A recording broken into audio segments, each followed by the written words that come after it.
Eu era dos mormons, eu comecei a frequentar a igreja dos mormons. Para quem não sabe o que é mormons, é a igreja dos santos dos últimos dias. Eu me batizei, estava preparando, e o meu bispo, que na época era o bispo Daniel, estava me preparando para me enviar para o campo missionário quando eu completasse 18 anos de idade.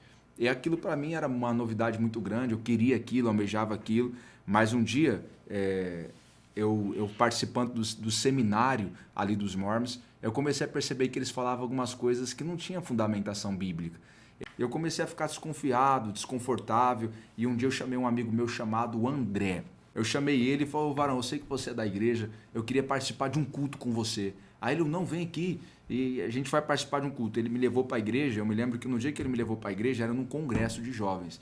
E para quem não sabe, você que sabe, ou para quem não sabe, o Mormon, a igreja dos Mormons, a igreja de Jesus Cristo dos Santos dos Últimos Dias, é uma igreja cheia de doutrina. E você não pode levantar a mão na reunião. Quem for palestrar não pode cumprimentar o pessoal com um bom dia, para não ocorrer das pessoas responder bom dia também, quebrar o sigilo ali, o silêncio. Então tem que ser silêncio total. Não pode levantar a mão, não pode ninguém falar. É um silêncio total.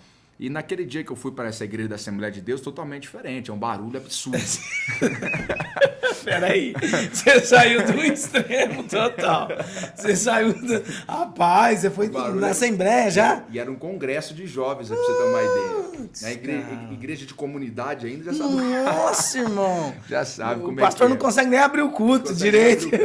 O fogo já pegando. E eu cheguei lá no culto e aquela atmosfera que eu nunca tinha sentido antes. Isso daqui não é normal. E quem pregou no dia foi o pregador Vinícius Félix. Não sei se você conhece. Não. É um feinho, um gordinho, magro. É bem feio ele. É gordinho, magro, pô? Não, tô brincando. É bonitão ele. Ele estava pregando e por enquanto que ele pregava sobre Mateus 6, sobre a multiplicação dos pães e peixes. Mas ele trouxe uma revelação ali, Peco, tão profunda da palavra, e ele começou a falar assim: hoje eu quero pregar sobre a igreja dos discípulos e a igreja de Cristo. E eu estou pregando para alguém aqui que está na igreja dos discípulos. E Jesus está te dizendo: vou te tirar da igreja dos discípulos e vou te trazer para a minha igreja. Aí ele começou a falar: a igreja dos discípulos você não pode levantar a mão. E a minha mente lá nos mormons: na igreja dos discípulos você não pode dar glória a Deus. A minha mente lá nos mormons: pode mesmo não. Na igreja dos discípulos você está desconfortável. É verdade, estou desconfortável. Aí ele falou: entrou alguém aqui que você é de outra igreja, mas o Senhor está dizendo: vou te pôr aqui nessa igreja. Aí ele falou assim: para saber que é Deus que está falando com você, eu vou parar de pregar, agora quem vai pregar é o Espírito Santo. Quando ele falou isso, que quem vai pregar é o Espírito Santo, ele colocou a mão no óculos e disse: quem prega agora é o Espírito Santo. Vive Deus no céu, sabe como estou mentindo. Saiu uma bola de fogo, como se fosse uma bola de fogo, não sei explicar, do teto da igreja e bateu na minha cabeça. Quando bateu na minha cabeça, ela começou a descer sobre o meu corpo, descendo sobre o meu corpo. Quando chegou nessa região aqui, daqui para cima estava quente, fervendo, mas fervendo. Mas daqui para baixo estava gelado. E conforme aquele negócio quente ia descendo, ia acendendo meu corpo, como se eu estivesse morto e aquilo estivesse me dando vida. E quando chegou nos pés, eu comecei a tremer. E aquela experiência maravilhosa.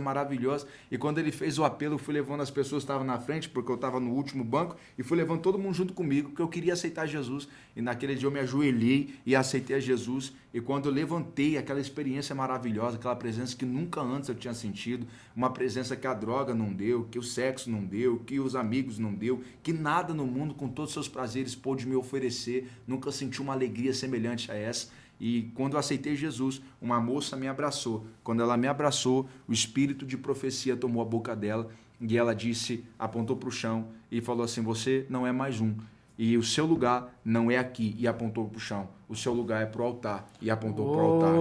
E quando ela falou isso, ela disse: receba meu espírito. Diante dos meus olhos eu vi como fosse chamas, labaredas de fogo. E eu comecei a pular na igreja. E as pessoas acharam que eu tinha sido batizado com o Espírito Santo. Mas eu não tinha sido porque eu não falei línguas estranhas. Mas aquele dia foi a experiência da minha conversão. De lá em diante eu nunca mais quis saber das coisas do mundo. Não porque as coisas do mundo é ruim. Na verdade porque eu encontrei em Jesus algo melhor do que eu encontrei no mundo.